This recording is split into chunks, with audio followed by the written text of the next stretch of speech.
Y estamos de vuelta aquí en Los Tres Mosqueteros acompañándolo en este día de elecciones y tenemos nuevos acompañantes, nuevos d'Artagnanes que están aquí en el panel.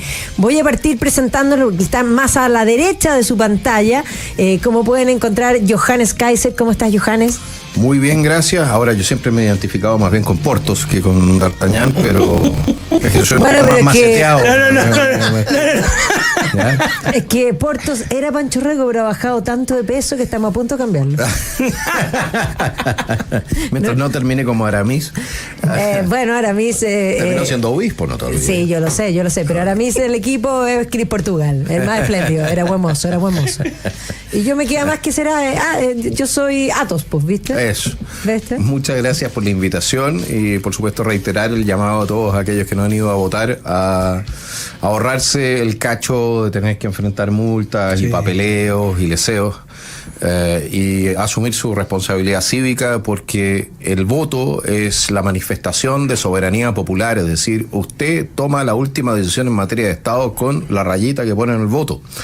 Para bien o para mal, y en ese sentido no es solamente un derecho, es un deber de aquellos que son propietarios de este país, que son los chilenos que tienen derecho a voto.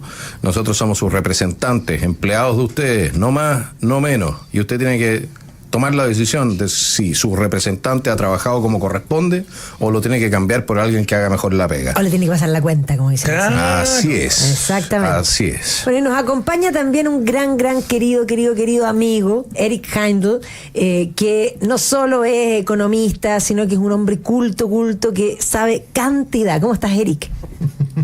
Te ríes tú, ¿verdad? Siempre se ríe, Eric. Gracias por la invitación. Feliz de estar aquí con ustedes. Sí. Bueno, y tú que siempre estás mirando en parte por ti, porque la gente tal vez no te conoce tanto, no habías estado de mosquetero, ¿eh? No habías venido de mosquetero, ¿viste? Sí. Salud por eso, pues, ¿viste? Pero con gaseosa o agua, nada más. Exactamente. ¿Por qué? Pues porque si no hay ley seca. Ah, verdad que no hay ley seca. No hay ley seca. Es una de las cosas, esas cosas brillantes que decidieron los colegas, aparte de hacer el proceso eleccionario en 2 días, ya que por lo visto no ha sido necesario, o no habría sido necesario. Aparte de eso, también levantaron la ley seca, lo cual para muchos que son, ¿cómo se dice? Vampiros de las botellas, probablemente sea una buena noticia. Pero para tener un voto, una tradición. Sí. Aparte, bueno, ahora también seamos honestos. Se ha votado sobrio durante los últimos 30 años y miren el resultado. En particular los últimos 5. Si votan curados, votan mejor. En particular los últimos 5 años, diputado. Bueno, ¿cómo ves tú, Eric, el futuro, digamos, país? Porque ciertamente el país se ha deteriorado muchísimo y en la parte económica, es decir, yo el otro día escuchaba, porque mi cálculo era que habíamos bajado 10 años, pero el cálculo que me presentaron el otro día era que era mucho más. Lo cual, un poco pensando económicamente, porque se proyectaba, planteaban el otro día en un panel, de que íbamos a ser un país desarrollado antes de todo lo que nos ha sucedido, como en el 2034, y sin embargo ahora la proyección es como para el 2070. O más. De hecho, en este minuto está detenido el proceso del desarrollo. Si uno toma, por ejemplo, los últimos 10 años en Chile, digamos, con los datos del Banco Central. Solo con esa información. 2013-2023, el crecimiento promedio es 1,8%. O sea, si uno le resta el crecimiento de la población, incluyendo los inmigrantes, creo que el PIB per cápita real el año pasado era 5% más alto que 10 años antes.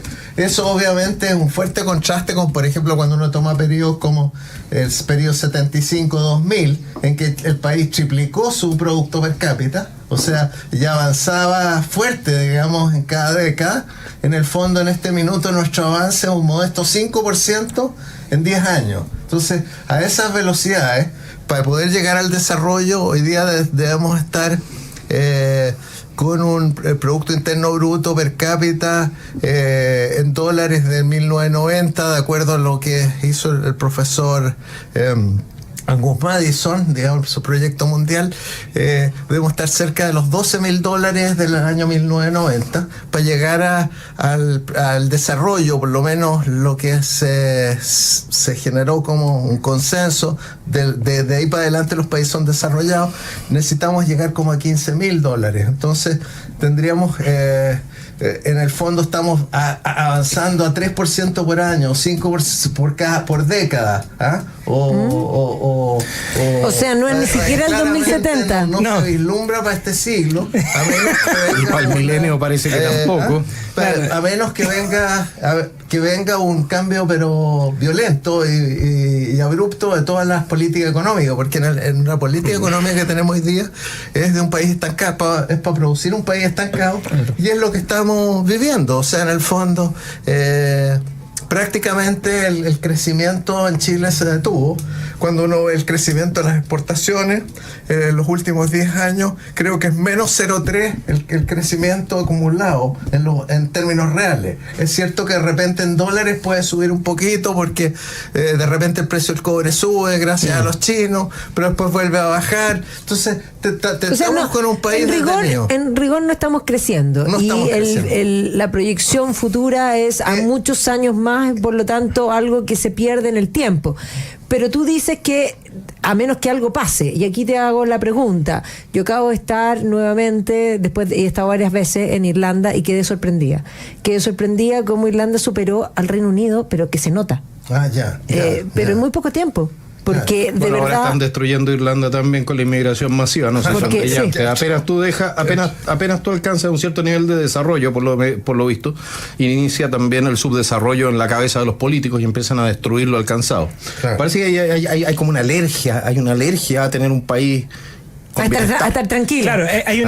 Claro, parece que hay temor a alcanzar la siguiente etapa. Una cuestión así. Sí, como un miedo. Porque en esto nos sirve, perdón lo pesado, pero en esto nos sirve el lento pero seguro. No nos equivoquemos. Aquí eso es lo peor que nos puede pasar. Lento pero seguro significa que la gente sigue, que 700.000 familias siguen sin un techo sobre la cabeza. Exacto. Lento pero seguro significa que los niños siguen sin saber, saliendo del colegio, sin poder leer y escribir. Sí, claro. Y por lo demás, con eso, a ver, yo les voy a decir una cosa. A mí pueden contar lo que quieran de crecimiento económico, pero si tú no tienes gente preparada para enfrentar lo que va a ser una sociedad hipertecnologizada del siglo que viene, donde cada vez más labores manuales van a ser realizadas por máquinas. Si nosotros no somos capaces de hacernos cargo de eso, y no estoy diciendo ahora, estoy diciendo hace 20 años atrás. Sí. Estamos llegando tarde. ¿Ya? Entonces, el tema del desarrollo, mira, vamos a hacer lo que quiere que seamos el Frente Amplio. Un lugar bonito, con hartos indiecitos, a los cuales pueden venir a conocer dentro de sus rucas, con suelo de tierra, en lo posible comiendo solamente piñones, porque la ganadería y la agricultura también la quieren eliminar. Está prohibida. Sí, claro. Nos quieren transformar en un Jurassic Park para que vengan entonces los millonarios del mundo a ver cómo viven así como en África, así como el National Geographic. Claro. Eso es lo que quieren hacer. ¿Cómo se vive antes de la revolución tecnológica? Exactamente. ¿Cómo se vivía en la Edad de Piedra? Vamos a Chile, man. Vamos a Chile. Ahí tienen un gobierno que se encargó de devolverlos a la edad de los peñascasos y de las bombas Molotov. Bueno, las bombas Molotov probablemente las tengan que prohibir por el tema del CO2 y por la emisión, por la huella de carbono. Es que a ver, en eso también son hipócritas. Lo que contamina es lo que no les conviene o lo que no les gusta, y lo que contamina evidentemente, pero les es conveniente, lo mantienen. Hablando de bombas Molotov, yo creo que una de las cosas que no comentamos hoy día en el panel es lo tremendo que se vivió en el INBA. Yo creo que realmente es un tema muy preocupante, pero es algo esperable, y es la cosecha de una política y de un relato que estaba instalado de un abuso de parte de adultos para con los niños, que son fáciles de torcer la mente. También los niños son responsables, yo no tengo ninguna duda de eso, pero pareciera ser que Chile es un país de responsables, porque sucede esto, ni la rectora renuncia. A ver, la rectora no renuncia el director de educación de la Corporación de Educación de Santiago, bueno, la alcaldesa, que fue la que llamó a no poner el aula segura. La ley de aula segura tampoco renuncia, no renuncia el ministro de Educación. Por lo demás, también decir lo siguiente, aquí yo tengo que pegarle un pequeño palo a mis grandes amigos en Carabineros. Usted no tiene que pedir ni solicitar permiso para un rector por lo demás, menos una rectora supuestamente antifascista para entrar y detener a delincuentes, terroristas en este caso, porque aunque sean menores de edad, sí. A ver, ¿quién es delincuente? Es el que comete delitos. Si tú cometes un delito político por razones políticas, eres un terrorista.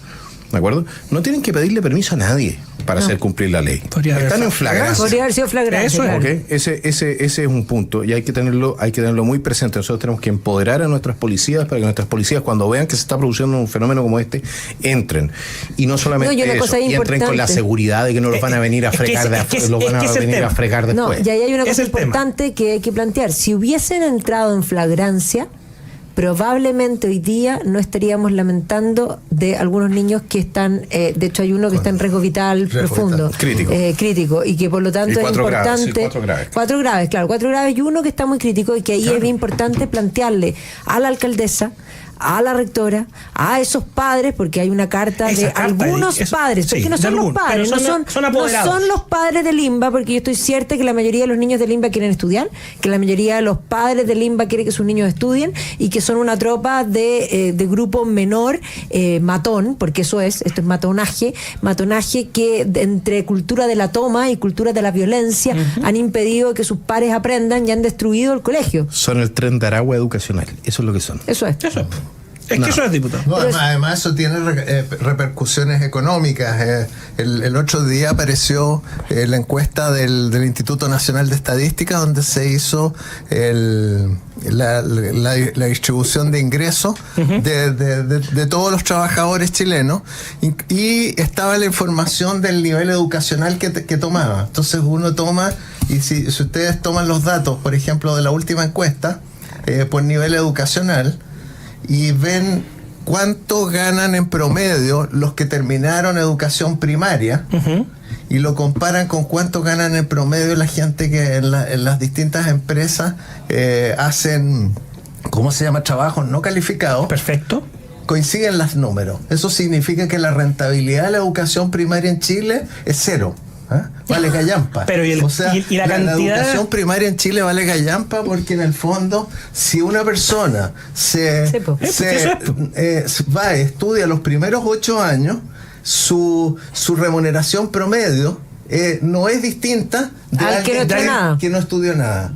Recién hay rentabilidades positivas para saltar para la educación media, desde luego la educación superior, pero la educación primaria está tan destruida que en el fondo no le aporta nada en promedio a una persona que ha hecho el esfuerzo de educación primaria.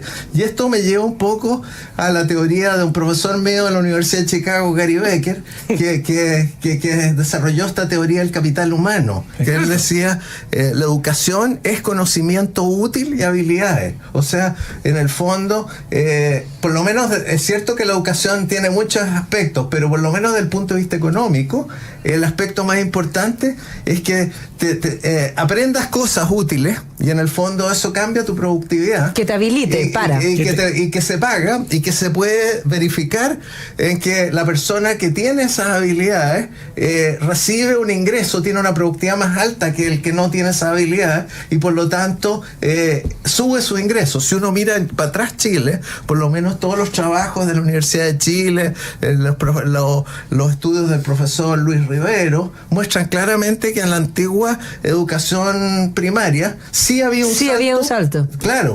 Y por eso que era tan importante. Si uno lo mira en términos estadísticos, en los últimos años ha bajado, y estamos en cero. O sea, el aporte que está haciendo hoy día la educación primaria al conocimiento, a la productividad de esos alumnos es cero. Si además ustedes le agregan la parte delincuencial, o sea, tenemos una educación primaria completamente fracasada, que no le está que no solo no aporta, sino que además termina degenerando a aquellos que... Y con un dato adicional que es importante: revisen la proyección en lo que quieran. Yo no soy economista, Eric, pero revisan términos reales o ajustados o nominal. Vean el presupuesto en educación del 90. Es que eso es, o sea, la curva es clara. Bueno, pero es que hay también plata, y en el fondo ¿Y en dónde está esa plata? Además salen otras cosas como para reforzar la idea. Se toman ciertas pruebas cuando los alumnos egresan de esta educación primaria, Y se ha encontrado que más de la mitad no entiende lo que leen. No entiende lo que leen. O sea, entonces, ¿qué capital humano están entregando? Ninguno. Y operaciones, yo creo que la regla del 3... La regla 3 simple no existe ya. Yo creo que ni siquiera son capaces de la tabla del 3. Entonces, en el fondo... tenemos un desastre mayúsculo en la educación primaria. O sea, terminaría siendo la educación una guardería, pero degenerativa. Para que hagan bombas Molotov. Campo de adoctrinamiento. Es un campo de adoctrinamiento político. Ahora, Pero carísimo, ahora, porque estamos gastando, el fisco se gasta 6 puntos del PIB, 18 mil millones de dólares en lograr esta estupidez. Yo les voy a decir una cosa. Aquí, desde todas las reformas que ha hecho el sistema democrático, o que han hecho los políticos durante los últimos, yo te diría, 25 años prácticamente, han sido un desastre. La reforma procesal penal, un desastre. La reforma educacional, un desastre. Las reformas tributarias, un desastre. La laboral. La laboral, ahora más encima con normas que ni siquiera aplica el propio gobierno, que es, por ejemplo, la ley Karim. Un despelote que está quedando en todos lados. A ver, yo le voy a decir una cosa. En materia de educación es relativamente sencillo. Tú no puedes enseñar si no existe el principio de autoridad. Exacto. Por supuesto. Y punto. ¿Quién destruyó el principio de autoridad? Michelle Bachelet, cuando metieron el derecho constitucional consagrado a la educación, porque entonces ya no podías expulsar a los nenes. Y no los puedes reprobar tampoco. ¿Ya? Y no los puedes reprobar. Entonces, nada. Mira, la verdad es que destruyeron la capacidad de los profesores de instalar disciplina en sus aulas y de los directores. Sí. Le destruyeron el derecho a los niños que se portan bien a poder aprender, forzándolos a convivir con cabros con conductas delictuales simplemente inaceptables. Delincuentes juveniles. Para más remate, por ejemplo, hace poco tiempo atrás, con la ley de inclusión, lo que hicieron fue cerrar establecimientos especializados para niños con necesidades especiales. Los metieron simplemente en los colegios comunes y corrientes, teniendo los profesores entonces el problema insuperable de tener que educar al mismo tiempo, de manera se supone que de manera estructurada, a niños con necesidades especiales y a niños normales y corrientes. Han hecho pedazos la posibilidad de educar, y a eso le sumas la violencia, y a eso le sumas activistas políticos que van donde los niños que sienten que algo no está funcionando, ya que les están robando el futuro, y que dicen, no, si la culpa es del sistema neoliberal. Claro, es fácil así, pues. Y tienes el menjunje perfecto. Yo te voy a decir una cosa, aquí, si tú querías arreglar el problema educacional, tienes que agarrar, en primer lugar tienes que sacar el tema del derecho a la educación del sistema legal. Esta cuestión se tiene que acabar, porque el derecho constitucional consagrado a la educación, tú tienes que tener la obligación de educarte, etcétera, pero no tienes derecho a educarte en cualquier parte donde tú quieres y mantenerte ahí adentro. Ese es el primer punto. O sea, primero tienes que modificar eso. Y lo segundo que tú tienes que hacer es eliminar el Ministerio de Educación. Sí, yo también. Sí, claro. Tienes que eliminar el Ministerio de Educación, tenés que entregar los colegios a los profesores en forma de cooperativa que se organicen. Pero es que sí es eso. Cuando le decías a los profesores, organícense en forma de cooperativa, tengan un administrador, yo les entrego el colegio público, ustedes tengan su proyecto educacional y a ustedes los va a fiscalizar la Superintendencia de Educación y los planes o los objetivos, toda la cuestión que los haga entonces el Consejo Rector. No, y los objetivos. Punto. Los objetivos también habría que reducirlos fuertemente. No, de todas maneras. Sí, claro, hay que modificarlo. Y tienes que reducir el plan. El currículum, total. El currículum exactamente. Tendría que ser poco exigente en el sentido de ser más modesto. Por ejemplo, y no sé, a 5 o 6 años tiene que saber leer. Y entender lo que lee. No, si normalmente el segundo año ya lo sabe. Ahora déjame completar. Que saber las operaciones. Pero básicas. déjame completar la propuesta. Cosa. Sí, si después quieren agregar más con cada colegio, fantástico. Pero déjame Dale, deberían Johannes. haber cosas básicas. Sí, Déjame completar la propuesta. Termine. Porque tú entregas a los profesores la administración. Naturalmente que si no funciona, les pagas por alumno educado.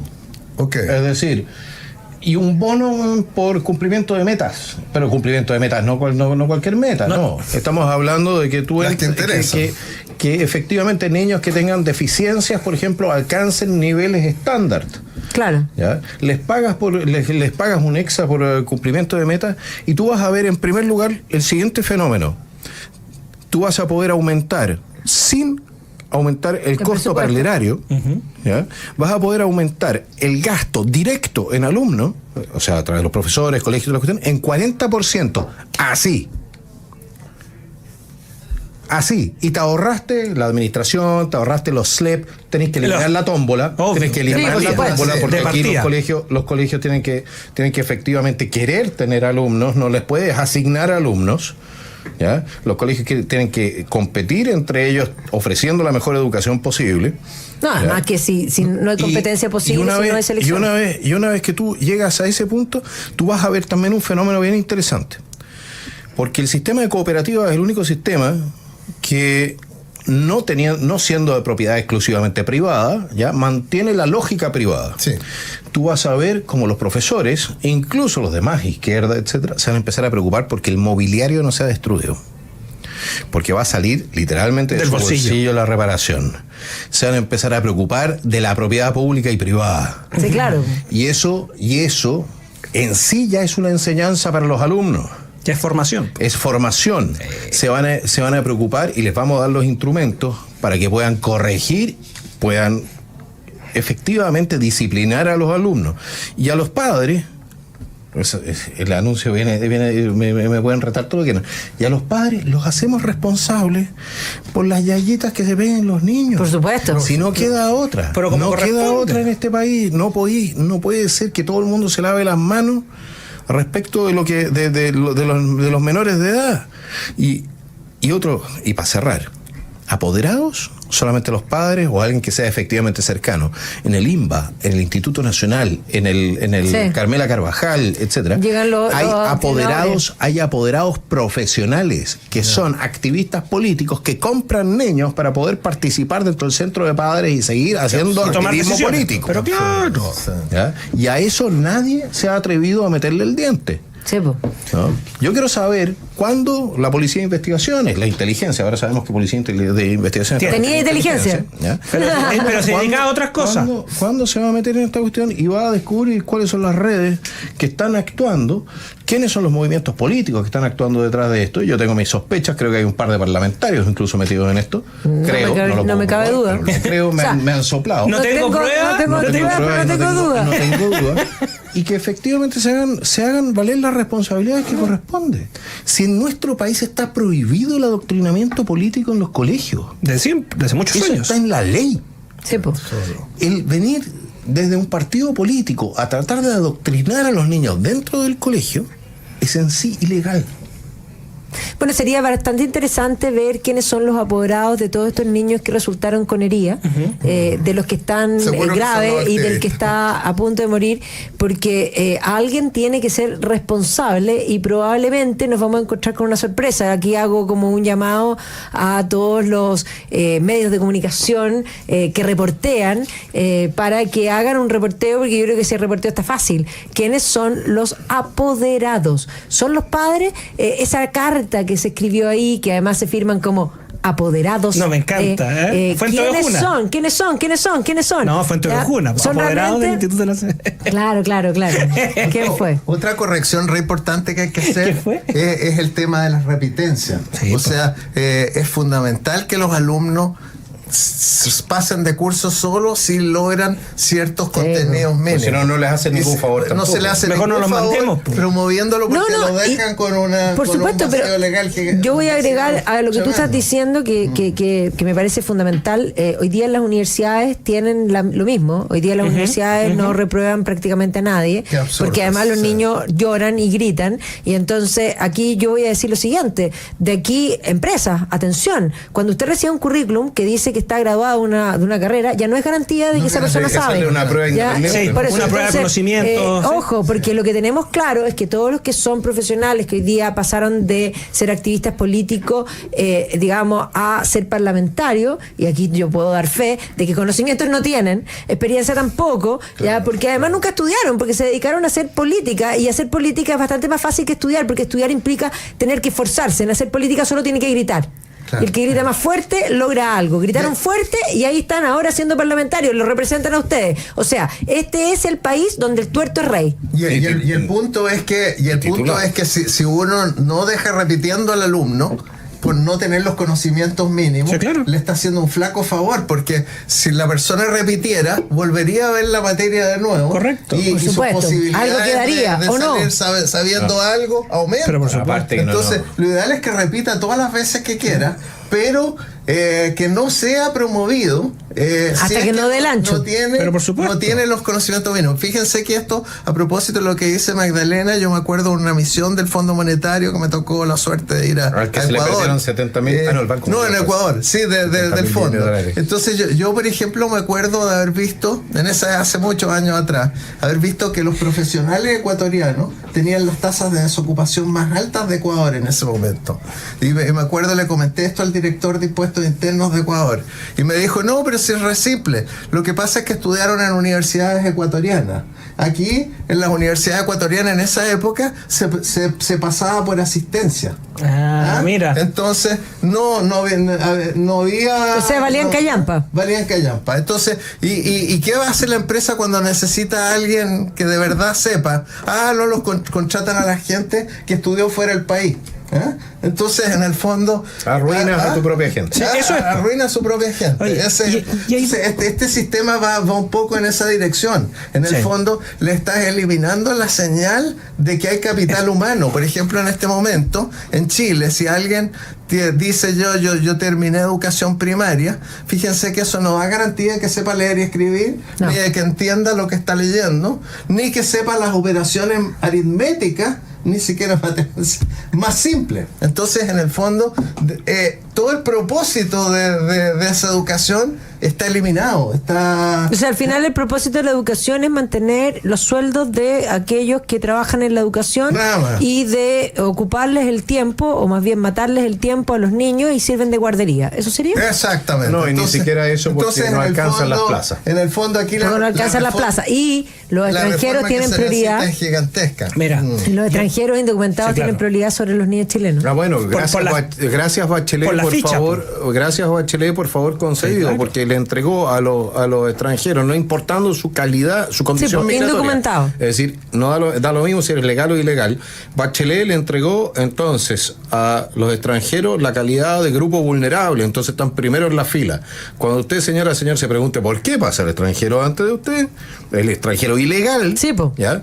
Entonces acuérdese de Michelle Bachelet y acuérdese también de Sebastián Piñera, que no cambió. Sí, pues el Patronato de la Infancia, con quien estuve el otro día conversando largamente, me comentaban que los jardines infantiles que ellos tenían en total como 4 chilenos, en total 4 chilenos. No sé. Y todo el resto, todo el resto eran extranjeros indocumentados, porque por vulnerabilidad son primero.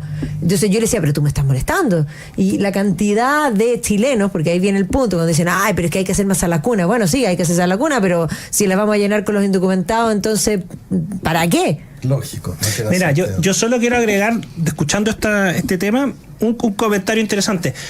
Cuando el diputado Kaiser acá decía entreguémosle a las cooperativas, y yo creo que va a haber otra virtud en esa propuesta. ¿Sabe cuál es? Que me recuerda lo que pasó en Argentina con el presidente Milei diciendo: le voy a entregar Aerolíneas Argentinas a los trabajadores. De inmediato van a saltar los grupos más ideologizados a decir no. Y ahí vamos a ver de inmediato Pero ¿sabéis lo raro? No, de los profesores. Sí, esto puede ser, pero esta es una propuesta que interesantemente no es... O sea, claro, la levanté yo, pero la levanté mirando lo que fue la historia de los sectores de la España republicana que estaban controladas por los anarquistas. Perfecto. Sí. Okay. ¿Ya? Los anarquistas, interesantemente, en el espacio anarquista, la economía siguió funcionando. Los comunistas la mataron, pero en el espacio de los anarquistas siguió funcionando. Y siguió funcionando porque se mantuvo la lógica de mercado. A pesar de entregar la propiedad. Entonces es un tema que, bueno, por lo menos va a generar un cierto quiebre. Eso es que no es ninguna novedad por lo demás. Y en esta ocasión los anarquistas pueden venir a respaldarnos, ¿no es cierto?, si les gusta tanto el sistema de cooperativas. Y generamos un sistema educativo que sea autónomo, que no sea controlado por el Estado, que sea controlado por los padres. El Estado que dé un voucher. El Estado, es que a través de los impuestos financia. Y controla que no haya ratas baratas y cuestiones por el estilo en el edificio. Es decir, que exista una gestión mínima. Pero no es un burócrata al que hay que preguntarle si se puede cambiar una ampolleta, no es el burócrata el que decide qué es lo que se enseña y qué es lo que no, cuál es el plan educativo, etcétera. Mientras menos burócratas, que por lo demás normalmente son bastante menos preparados que la gente en terreno para tomar decisiones. Sí, claro. ¿Ya? Mejor la gestión y el resultado. Las cooperativas en general han tenido históricamente un rendimiento bien razonable en materia de la gestión que hacen. Sí. Entonces, no veo ninguna razón por la cual mantener un sistema que no te entrega en este momento absolutamente nada. Se ven con los números del INE. Y que se ha transformado en un sistema de mantenimiento de amigotes, pero que tiene a los niños con un pie, o sea, literalmente los tiene, nos devolvió a nuestros jóvenes al siglo XVIII, sí, claro, en materia educativa. Pero ese es el tema. Sin nada. Es un retroceso. No te está aportando nada. Es un retroceso. Si tú lo ves, la educación primaria pública valen callar. Bueno, y ahí quiero colocar un argumento que no es mío, porque no se malinterprete, pero todos estos políticos que hoy día están varios sentados en ministerios y subsecretarías que han hecho su consigna la igualdad o la desigualdad, y la educación tiene que ser gratuita y qué sé yo. No, y de calidad. Y de calidad. No la definimos, pero esa parte faltó. Pero te quiero decir otra cosa. Cuando tú ves los informes, el tema del capital humano, el déficit que vamos a tener en capital humano, y esta diferencia entre la educación pública, o más bien dicho estatal, porque pública puede ser cualquiera que tenga esa vocación, la estatal, y las instituciones privadas. Oye, si al final esto es una ironía, pero de esas ironías amargas, casi de comedia o tragedia griega. Porque en el fondo los paladines de la igualdad, ¿qué han producido con estas reformas? Más desigualdad. Bueno, pero eso lo conocemos. Lo sabemos, ya, pero lo han hecho en materia de... Cada vez que lo hacen. Cada vez, no importa en qué campo pero se metan, lo hacen. ¿ya? Donde tratan de generar igualdades, lo que generan son desigualdades brutales. ¿Por qué? Por una razón muy sencilla. Porque no hay nada más desigual en materia de lo que es la derivada o la pendiente de poder que tener a un par de burócratas arriba y todo el resto abajo. Sí, claro. Y eso pasa en materia económica, en materia educacional, en todas las materias que te puedan ocurrir, se te pueden ocurrir. Pero por supuesto. Y es un tipo de desigualdad que no puedes superar por propio esfuerzo. Claro. Ese es lo más perverso. No, porque lo pierdes. Lo más perverso del socialismo aplicado en estas materias es que impide que a través de tu propio esfuerzo puedas superar esta desigualdad negativa. Claro. Cuando tú estás en una posición negativa, no te están enseñando y puedas avanzar. No puedes, porque en la práctica son castas. Si en la práctica generas una sociedad de castas. Sí, claro. Si eso es muy duro. La casta militar, la casta política, la casta de los obreros, la casta de los intelectuales. Y que además, y la expresión casta aquí, para todos los que nos escuchan, no es antojadiza, es porque no hay movilidad, no hay vasos comunicantes. No puedes pasar de la una No puedes pasar de una a la otra. A lo más te pueden degradar de una a otra. Claro. Y peor aún, tú generas una suerte de autogeneración dentro de cada casta, porque si yo estoy en un grupo y me doy cuenta que ahí tengo alguno de mis necesidades medianamente cubiertas, ¿yo qué voy a hacer como estudiante? Voy a tratar de reproducir ese elemento. O sea, si mi papá trabaja estoy inventando, en un servicio público, ¿a qué voy a aspirar yo a trabajar en un servicio público? No haciendo nada. Pero sí es muy duro esto. Fíjate que es muy duro. Ya vimos nosotros que el país está detenido. Sí. Eso está. Sí. Y el mismo Banco Central, en su proyección a los próximos 10 años, adivinen a cuánto está proyectando que crece la economía. Menos. 1,8%. Exactamente. El crecimiento vegetativo de la población. Sin hacer nada, sin por hacer respirar. nada. Es como cuando te dicen cuando quemáis calorías es decir, por respirar. Lo que te están diciendo es que el producto per cápita es cercano a cero. El crecimiento, ni siquiera eso. Si tú lo calculas, considerando también el fenómeno migratorio, que lo tienen, no se sabe mucho. Te están diciendo que tú el próximo año vas a ganar menos. Exacto. que el subsiguiente va a ganar menos. O a lo El más lo siguiente mismo. va a- Pero si Sí, eso pues es eso lo están diciendo, pero de a poquito. con sí. suerte, es decir, en la práctica lo que han hecho ha sido congelar a este país. Claro. Mientras todos los problemas siguen empeorando, mientras sigue aumentando la recaudación del Estado y Sí. mientras sigue empeorando la calidad de vida de nuestros compatriotas. Sí. No, y mientras Eso- usted paga. ¿Y eso lo celebra este gobierno? Sí, lo Sí, celebra pues, como hito. Entonces, tenemos un país detenido. Después tenemos una escoba gigante en educación. O sea, que la educación primaria. O sea, está tenemos destruida, una ¿ah? escoba en educación, en salud tenemos y seguridad. Ojo, a eso quería Claro. ir Por eso, ahora. salud y Tenemos seguridad, una porque escoba- en salud yo tenemos una diría escoba que en es salud. un crimen de lesa humanidad. Déjame ahondar un poco en salud, que es el otro punto fregado. En salud, fíjense, nosotros tenemos, de la población debe acercarse más o menos a 19 millones y medio, de los cuales 18 millones son chilenos y 1,5 millones inmigrantes, más o menos. Eso es lo que dice el Estado, Lo no que es, a sabemos lo mejor es No más. sabemos cuántos son, sí que- A ver, entonces, y de eso hay como 3 millones en las ISAPRES, ¿m? Y el resto está... FONASA. los 16 millones y tantos están en FONASA. Sí, Ahora, claro. FONASA tiene 4 niveles, que es A, B, C y D. Sí. El B, C y D son chilenos, probablemente el grueso chileno, debe haber algunos extranjeros también, que pagan un 7% de cotización, Sí. ¿ya? De lo que ingresan, y pueden atenderse gratis en el sistema público de salud o ir usando el voucher, sistema privado, claro. digamos, con tarifas especiales que están fijadas por FONASA. Pero los que están en el A, que son 3 millones de personas, escucharon bien, 3 millones de personas, son los que se declaran indigentes, que claramente con CACEN no hay 3 millones de indigentes en Chile, o que se declaran inmigrantes. Esas personas, que ya van más de 3 millones, no cotizan nada, Nada, no cotizan ni uno, y se atienden gratis en el sistema de salud. O sea, a esa persona le paga usted. Ahí es donde reventó el sistema, porque en el fondo el sistema está totalmente público, está completamente colapsado. Pero por supuesto. Porque en el fondo entran personas que no ponen ni uno, que no les cobran ni uno.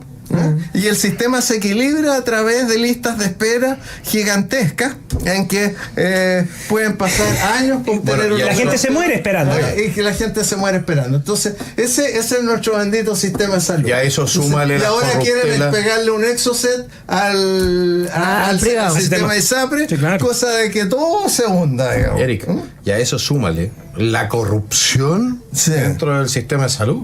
Sandro. Pero por O sea, a ver, yo le voy a decir una cosa, damas y caballeros. ¿Cuántos de ustedes han llegado a un sistema de salud público, le dicen, después de haber estado 6 meses, 7 meses, 8 meses, un año y medio esperando una hora con un especialista, le dicen, no, el doctor no está, le vamos a reagendar la hora?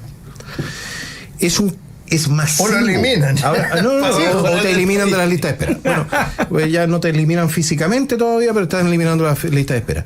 Tú ves lo que es la gestión de los hospitales en materia de lo que son los médicos especialistas. Los médicos no todos, ya, por favor, hay gente extremadamente comprometida con el sistema, pero hay muchos médicos especialistas que llega, marca y se va. Y cobra. El uso de pabellones. Y cobra. Eso es fraude al fisco. ¿Cuándo fue la última vez que tú escuchaste que alguno de esos médicos que han hecho eso, que se van entonces, marcan el sector público y se van a trabajar en el sector privado, les hayan iniciado proceso por fraude al fisco? Y algunos ni Yo no he siquiera escuchado. son médicos, los que vienen de Venezuela, yo estoy seguro que muchos ni siquiera Pero estudiaron medicina. Ahí tenés un caso,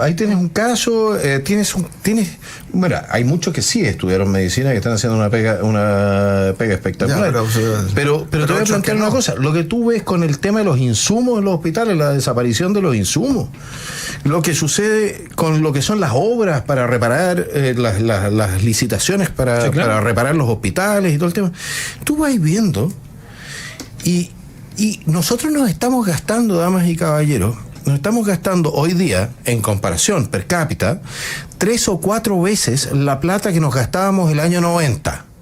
¿Ya? El gráfico. Por cabeza. Nos estamos gastando 3 o 4 veces la plata que nos gastábamos el año 90. Y la gente no está mejor. Y no, si no es eso. Hay un 40%. Hoy día tienes un 40% de la productividad de pabellones que tenía el año 90. Claro, por eso te digo. Es decir, se trabaja pagáis 4 veces más y se trabaja menos de la mitad de lo que se trabajaba el año 90. ¿Por qué? Es que no apretan a los caballeros. Es que no existe en ninguna parte, existe la voluntad dentro del Estado de pegar un apretón. ¿Por qué? Porque si no, se alzan de inmediato los sindicatos de no sé qué cuestión y te dejan la escoba. ¿Sabes qué más? Importa un cuesco, llega un momento en que tienes que ir, si es necesario, también a la guerra con los sindicatos, y sí. los tienes que hacer parte de la solución. ¿O son parte de la solución? O son parte de la solución o van a ser parte del problema, y entonces tienes que tratarlos como tal, porque se está muriendo gente por esto. Sí, claro. Y tú necesitas también una fiscalización, pero al callo de todo lo que es el tema administrativo. ¿A dónde van las platas? ¿Dónde están las compras? ¿Dónde terminan los medicamentos? Todo eso, de alguna manera, esa gestión también la tienes que rechequear. Y quizás incluso, tengas que replicar también el mismo modelo que yo propuse. De los colegios, claro, que sean los propios doctores los responsables de los insumos, porque entonces no se les va a perder ninguno. Porque de otra manera, mira, todas estructuras que son demasiado jerarquizadas, donde la toma de decisiones está demasiado lejos de lo que es el paciente o de lo que es la persona que está recibiendo. Claro, tú tienes miles y miles y miles de posibilidades, ¿no? De que llegue alguien y te diga, oye, me dejo, entonces 50% te vendo esto, mira, 30% más caro, pero es trato directo y nos vamos mitimota. Claro, pero sí, hay zonas grises para eso. ¿Qué es eso? Y bueno, yo ojo que en la salud, incluso a nivel llevado a la persona, o sea, en Chile tenemos el país donde presentan más licencias médicas y eso también es un fraude del fisco. Eso también es un fraude del fisco. O sea, yo diría aquí, súper simple, si usted tiene un empleado que le presenta licencias médicas constantemente, es incompatible con el trabajo y debiese ser razón suficiente para que usted lo expulse. Exacto. Según el estatuto administrativo también. O sea, según varias cosas también te dan.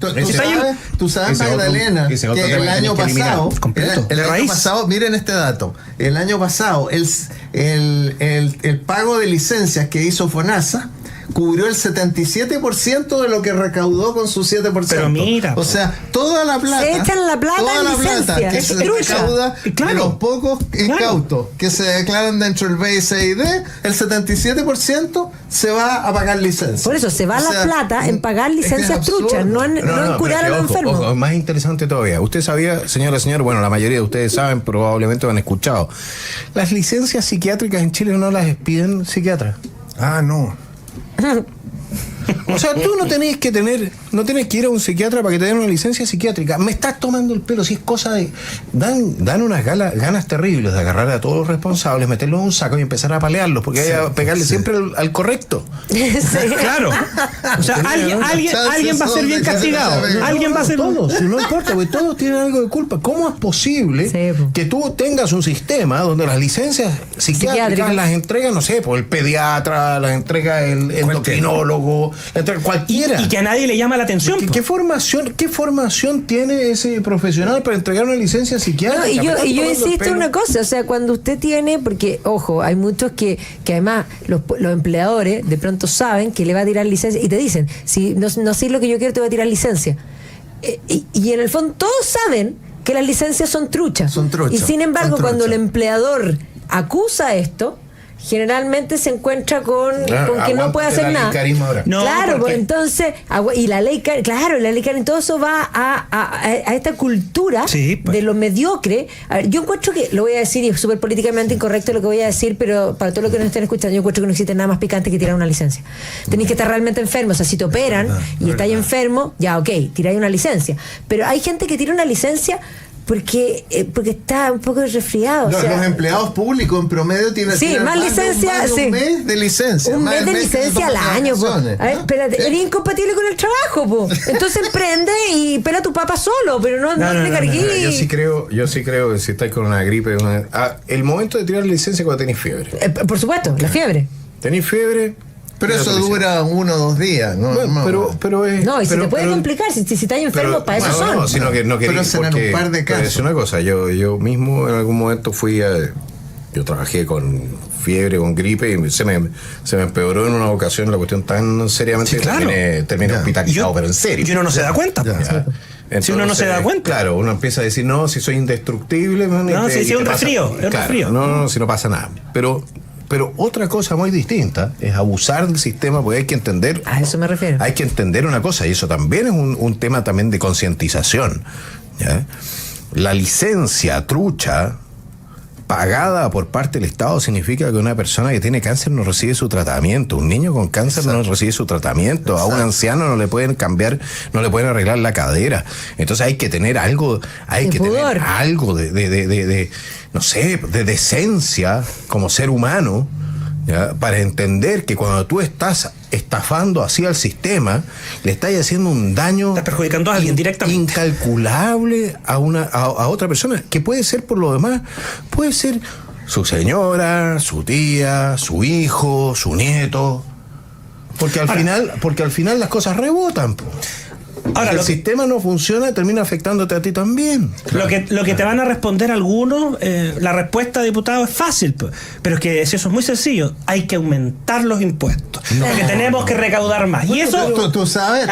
¿Sí o no? ¿Usted lo ve a diario? Bueno, tú sabes que el año pasado Chile se gastó en salud el 9% del PIB. Eso es bueno en contexto, es bueno, es bajo. Es comparable a lo de Inglaterra, es comparable a los países europeos, top, digamos. Ese es el punto. Pero los servicios no son iguales. No, los servicios no son iguales. Es un desastre. Y al fisco se le fueron 6 puntos del PIB en tratar de parar de financiar este escándalo. Entonces, en el fondo, o sea, no suena razonable que pasemos del 9 puntos del PIB para arriba. O sea, de hecho, si uno miraba al año 90, gastábamos 2 puntos del PIB.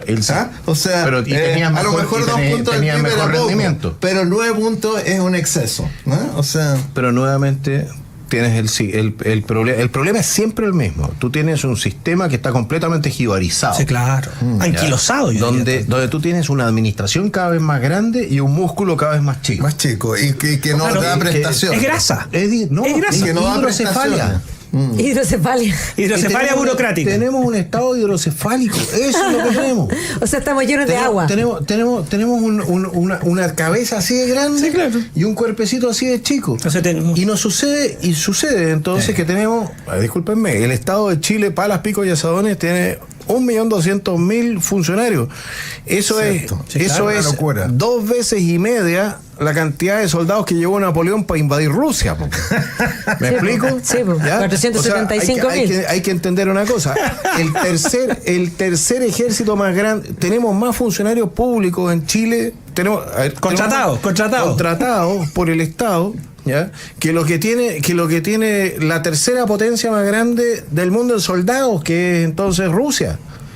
Tenemos más funcionarios públicos que los rusos soldados. Qué absurdo. ¿Ya? Es una muy buena comparación, Johanna. Entonces, cuando tú estás viendo lo que nos cuesta este chistecito y lo que recibimos a cambio, que se nos muere la gente en lista de espera, que los colegios no hay ningún tipo de, la frontera no se protege.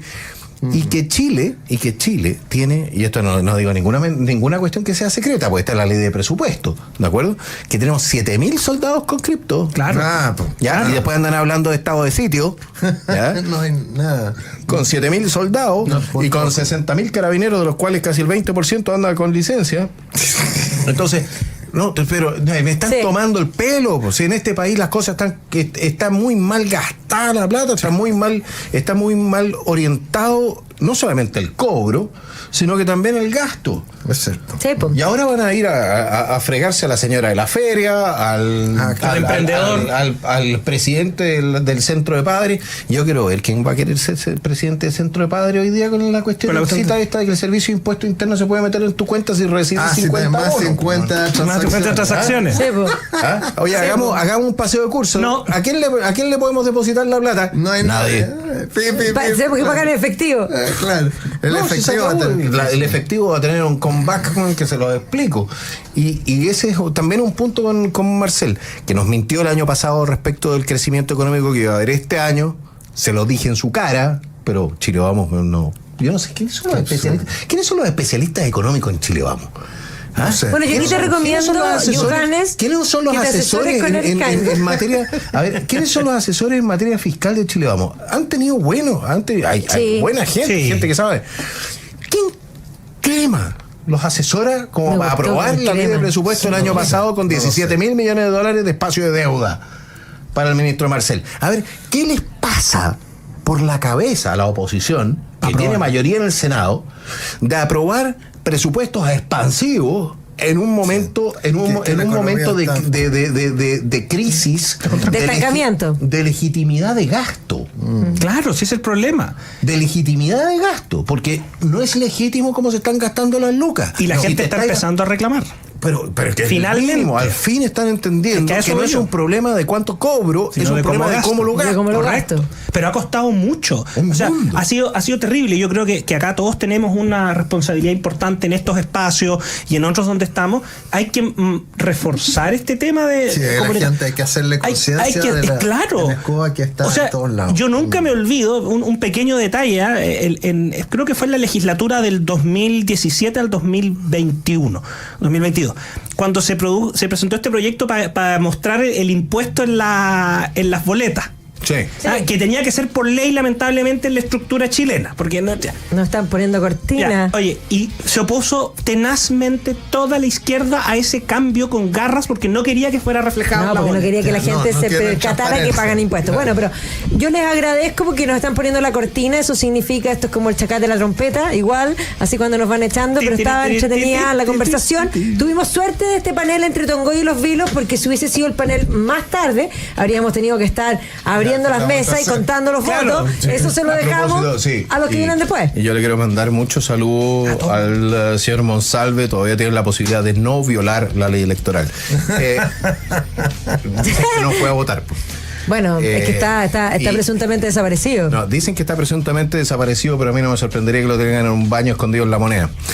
Como ya trataron de hacer pasar piola todo este cuento, de una manera absolutamente infame. Y hoy día había un editorial en La Tercera, disculpa, antes que cierre, un editorial en La Tercera donde decía que no, Boric, el problema de Boric es que Boric es tonto, no entendió lo que hacía Monsalve.